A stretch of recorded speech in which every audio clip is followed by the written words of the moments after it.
Hello. I wanted to do an update on Vilnius today, which I'm still going to do. I have just had a number of my videos removed from TikTok for misinformation, which is interesting because none of the information that I post is wrong, as far as I know. And if it is, then I tend to come back to it and kind of say, look, I got that wrong. I feel like there's a bit more heavy-handedness going on with old TikTok, and it's at the stage now where I just expect my videos to be taken down every couple of months.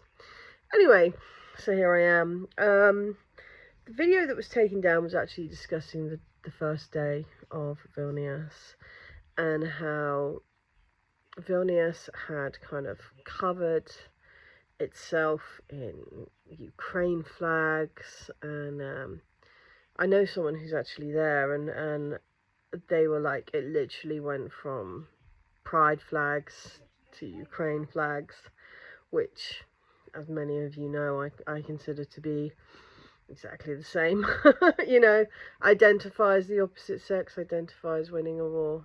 It's the same ideology with a different words, and that's kind of it. But what's interesting is that if you speak to Lithuanians, they explain that there's been this kind of massive clear up of the city, that they're hiding the old trolley buses, that they've tried to hide any evidence of kind of Soviet infrastructure. And I'll come back to that in a minute when talking about Mr. Biden's speech yesterday, sorry, 'cause today's the 13th. But on the first day of Vilnius, the 11th, we were treated to this rather incredible rant on Twitter by Mr. Zelensky, who is, I would say, quite understandably annoyed. There seems to be no move towards Ukraine getting any further into NATO. And it kind of parallels that which we're seeing regarding Mr. Erdogan and the EU. However, I will say that at least Mr. Erdogan has received something of the things that he wishes. Upgraded F-16s and some sort of promises about there being a cooling of some visa requirements for Turkish-EU relations. Mr. Zelensky has come to Vilnius after repeatedly saying he will, then he won't, he will, then he won't, because he wants to be entered into NATO. He wants Ukraine to be given permission to enter NATO. And it hasn't happened. And if I was him, I'd be livid. Like, how many is it? Like 500,000 lives given to NATO, essentially, by Ukraine. We have to listen to these wild, placating messages about how Ukrainians are laying down their lives for the safety of Europe. Jens Stoltenberg stood up and did a press conference with Zelensky. Very interested that Mr. Biden didn't choose to entertain that. They discussed about kind of more and more weapons to Ukraine, but how all of the members had to be satisfied that some membership criteria had been met before Ukraine could enter NATO, without really giving any indication of what this criteria is. We had the Prime Minister of Poland come forward and say that Ukraine could enter NATO when they retake all of their territory from 2014 onwards. And that isn't going to happen. That's the reality here. That is not going to happen. Donbass has been annexed. Crimea was annexed years ago. These aren't places that want to be part of a new Ukraine, and by that I mean you know, a Ukraine that the Americans have created. These aren't places that are going to easily give up protection from Russia, which is what we're seeing here. We have this bizarre opposite world going on, and I want to draw people's attention in the West to a couple of aspects of it. Firstly, it's that if 31 countries are gathered together and they are free and happy to give masses and masses of weapons, even to the point where Germany is now buying its own technology back from Australia at enormous cost, because it's given all of its tech away, given all of its military equipment away. It's quite clear that those people know full well that there is absolutely no threat from Russia. There is none. I hear today from Warren Thornton, my good friend, that there is excessive NATO involvement, including a lot of Royal Navy from the UK involvement in the Black Sea at the moment. Other things are kind of ramping up. These aren't the actions of a bloc, a defensive bloc that is in any way concerned with an attack from a enemy who is as dangerous as Russia is at the moment. That's not how you behave. Why is there heavy military in the Black Sea? Well, there's a couple of reasons for that, isn't there? There's the winding down and the soon to be a cancelled grain deal. Well, I say cancelled, it's just not being extended. In much you wouldn't extend a contract with a contractor who didn't ever do their job, which the grain deal hasn't. And we know full well that that's why Erdogan has thrown his toys out the pram and, you know, rescinded on promises made to Russia at great cost to the Turkish people. And as he's pointed out in Vilnius, the Turkish Parliament is in recess for the next 2 months, so he's just kind of playing it free and loose, you know, messing up as he goes. It's wild. So we've got Erdogan. He's annoyed because his gamble hasn't paid off, and, you know, as Seymour Hersh has rightly said, you know, Erdogan has tried to implicate Syria as much as he can, and you know, has made a lot of money from the raping of Syria, made a lot of money from the raping of Africa and the Middle East with the grain deal, made a lot of money from the transfer of weapons through Turkey and into Ukraine. He's been loving it, and he's been really playing a dirty game because he's been getting closer to Putin. He's used Putin's worldwide appeal to get re-elected, and then just turned his back on every promise that he's made. What an absolute double crosser. Anyway, so he's come forward and they said, well, when's Sweden going to get ascension into NATO? And he said, oh, it'll take a couple of months because Parliament's not in kind of thing. And you just think, yeah, I can tell that you're kind of flying solo here, mate.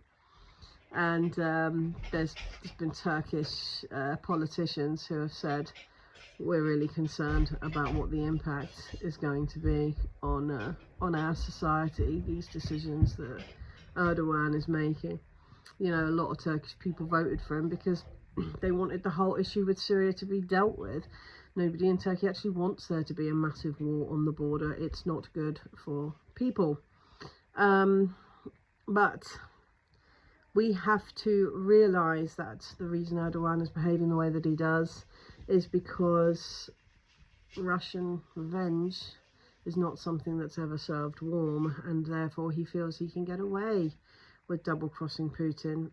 Will he get away with it? I don't think so.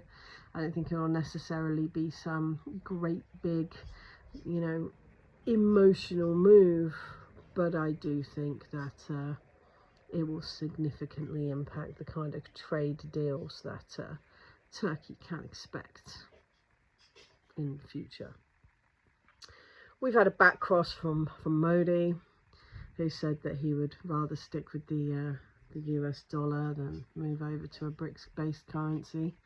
Absolutely bizarre. Bizarre thing to say. Obviously, but been taking some dollars as backhanders to come out with something like that. There has been a slew just before Vilnius of world leaders choosing to essentially turn their back on Mr. Putin, and publicly so. I don't think that that's going to go well for them. I don't think it's something that that anybody should really be doing. But I will say this. The reason why Jens Stoltenberg can sit up there and he can say, oh, you know, it's a real worry that we haven't got the infrastructure and the means and the ability and the manufacturing to actually create more weapons, that, you know, we've got a real lack of military equipment, it's because we are not under threat. And I think it's really important that people in the West actually hear that and understand the subtext of what we're being told. If we were honestly under threat from Russia, do you really think that we'd be giving all of our tanks away? Do you really think we'd be giving all our 155mm shells away? Do you really think we would be sending depleted uranium into Ukraine? Do you really think that if we were under threat from Russia, we would be hanging around doing the bidding of the Americans in the Black Sea? We just wouldn't. This is all the angry retaliation of men who are worried about the fact that their investments, and I'll come back to that word as well, investments are being smashed by a new rule of the law. That's what this comes down to. They have very much enjoyed raping Syria. They very much enjoyed raping Iraq. Very much enjoyed raping Africa, and all of those things are coming home to roost. Mr. Macron had a severed finger delivered to his dress earlier today. It's strange times indeed, and things are getting fairly mafioso, you know. So I can understand why TikTok feels the need to silence voices like mine, and I just suggest people follow me here, you know. And if they cancel me here, well, you know, I'll just keep doing what I do, because I feel like it's the only thing I can do right now. Otherwise, I just feel helpless. And I don't feel helpless because I think there's enemies that are out to get us and everything's really bad. I feel helpless because I listen to people who I would consider to be alternative, free-thinking people, and they are both terrified and completely delusional about what's going on in the world. You know, I know people who would consider themselves like alternative lefties who are literally simping for NATO. What is going on? You know, we need some people that have got different mindsets, and even if you disagree with everything I say, that's cool. But we need people who've got different mindsets to speak out, because I can tell you this right now, in a year, in 2 years, in 3 years, Ukraine will be, I think, under military control of Russia, completely.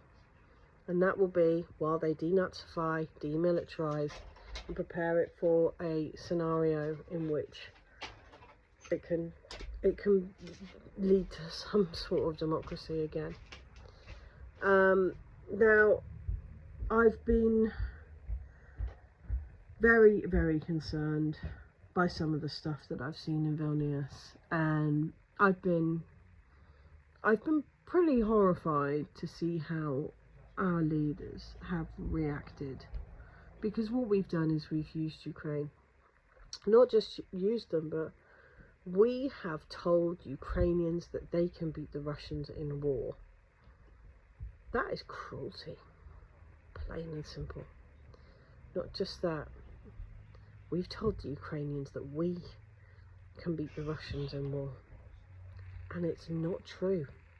There is absolutely no historical evidence for that. And now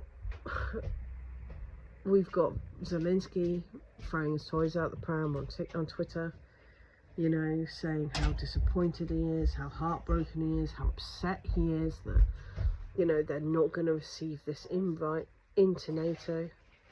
And I don't blame him at all. Then he's not retracted it, but written another message saying, "Oh, we're so grateful for we're so do it somewhere else. We're so grateful for a we're so grateful. Just go away. We're so grateful for a ability to speak to our partners, and it's all fantastic and wonderful and all this stuff." Now, what this really reminds me of is a few years ago, I had to get a social worker to help support us with the kids. And the social worker came and they said, there's a couple of things that we could help with, a couple of things that, you know, we can support you guys to do for yourself. And you know what they did is they made committees, and they filled in forms, and they wrote applications, and that is honestly about it. It was all red tape and bureaucracy. And I looked at this social worker who was doing her best to help me, to help my son who has special educational needs. I looked at my my partner and my children. We filled in applications to get carpets put in the house. We filled in applications to get further support from schools, X, Y, and Z. And do you know what it amounted to at the end of the day?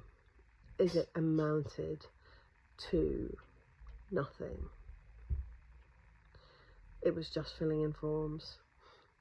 It's exactly what I see when I see Zelensky and Jens Stoltenberg talking about a NATO-Ukraine partnership. None of these things actually mean anything. A NATO-Ukraine partnership, is that not what we've been witnessing for the last year? What exactly has Ukraine left NATO with? Now, the NATO summit was all geared up to be about Ukraine. The Lithuanians clearly spent a lot of money on flags to decorate Vilnius. By the time it came round, it was all about Sweden. And that is what the payoff was for. That was why they were so keen to get Erdogan on side to push through Sweden's application into NATO, because Erdogan gave them a comfortable out. He gave them the ability to say, hey, we've got this going on. Don't worry about Ukraine. NATO's never been stronger because now we have Sweden.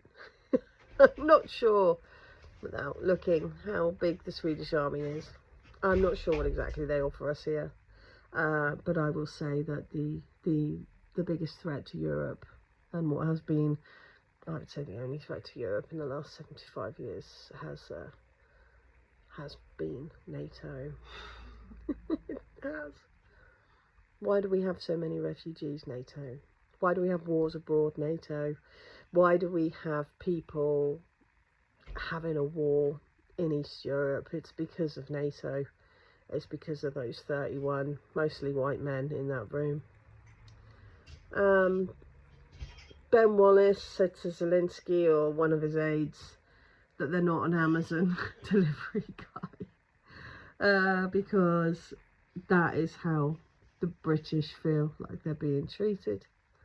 Amazing.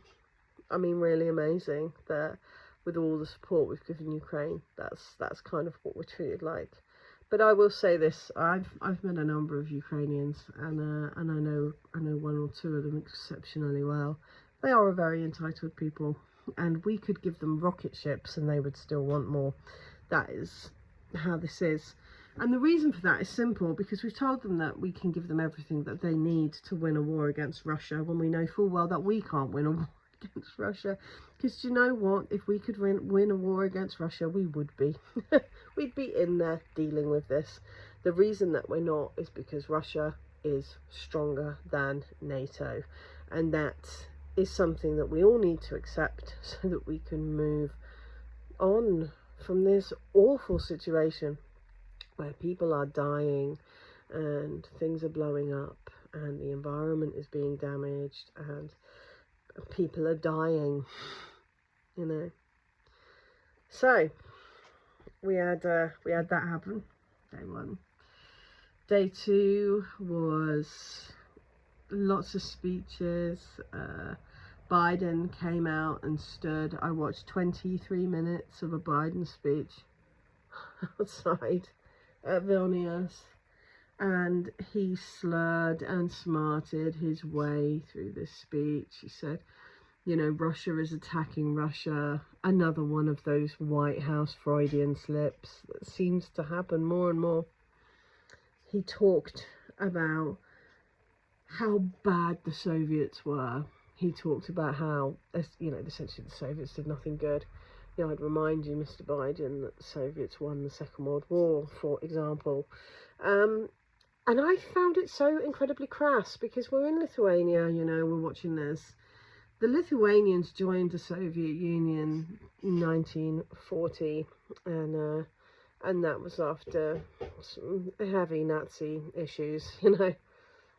And the Lithuanians were part of the Soviet Union. So to decry everything the Soviet Union's ever done is actually to decry what the Lithuanians' past is, because they were part of the Soviet Union. And I don't know if people just don't realise that. I mean, there were people there baying and clapping like seals, people chanting USA at this guy. He said that without Europe, America can't be the peacekeeping law-making rulers of the earth, essentially. Wow. Can you imagine watching that if you're a Palestinian child, or if you're an Iraqi, or if you're an Iranian and you know the sort of stuff, Somalian, that the Americans have been up to in their quest to control the world.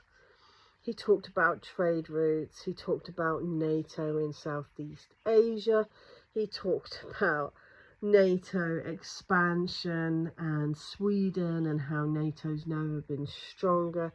He talked about Putin being a land-grabbing maniac. I mean, it was, you know, everything on the bingo card for a Biden speech. But, you know what he was, is he was insulting. He was insulting, he ignored the facts, he said nothing of any actual merit. He didn't discuss arms to Ukraine, he didn't discuss how they were going to pull this back. He just used it, just like he did in Poland, as a way of warmongering with a heavy side of emotional expectation that he could scare the people watching that speech into thinking that they were going to be next in line for Russia's great aggression, knowing full well what we all know from watching the Vilnius summit, seeing how those men behaved, that they have no concerns about Russia invading Europe. There is no evidence for it. There's no signs of it. It's not happening. And they know it. Because if they knew that Russia was going to invade Europe, that would have been a very different summit. There would be very different guarantees being made. And there would be a hell of a lot more than a few box-ticking exercises in a social work kind of way. I say what I say because people need to know that we aren't at risk here. We have gone into Russian territory and we have caused a war between Slavic people that the Slavs are dealing with. And the best way to end that war is to stop what we are doing. This fear-mongering about Europe being at risk when they know full well that that's not the case, is just that, it is fear-mongering. And I think that we need to tell all our nearest and dearest and everyone we know as often as possible that that's the case, because we cannot trust these people to tell us the truth. They aren't capable of it. They're too busy laundering their money into reform, repair, Ukraine schemes, knowing full well that the money that they give to their mates to lay roads in Ukraine is never going to be used as such. I'm really disappointed in our leaders. I'm really disappointed that I saw an article today which talked about the amount of hospital wards that have to shut during rain because the roofs leak so much that it's unsafe for patients to be in them, at the same time as reading that we've given so much to Ukraine without even a thank you, that we feel like Amazon delivery drivers. If I was German, I'd feel worse. You know, the Germans have given so much military equipment to Ukraine that that they're having to buy their own equipment back from Australia, and are constantly being attacked by the Polish. While the Polish make money from repairing kits, they're charging quadruple the amount that the Germans would to repair a tank, essentially. It's just bizarre to me. It really, really is. So look, I'm gonna plug this video a lot on TikTok, and I'm gonna suggest that people come and find me here. I'm always available in the comments, people leaving messages. I also want to say a great big thank you to my Patreon subscribers, because I got my first payout today and it has really, really, really helped just before my son's 13th birthday. I'm so grateful to all of you. Please remember, diplomacy is free. We can sort this out with a chat and a cup of tea if you're British. We don't need to be doing all of this, guys. We aren't at risk. Keep yourself safe, and God bless.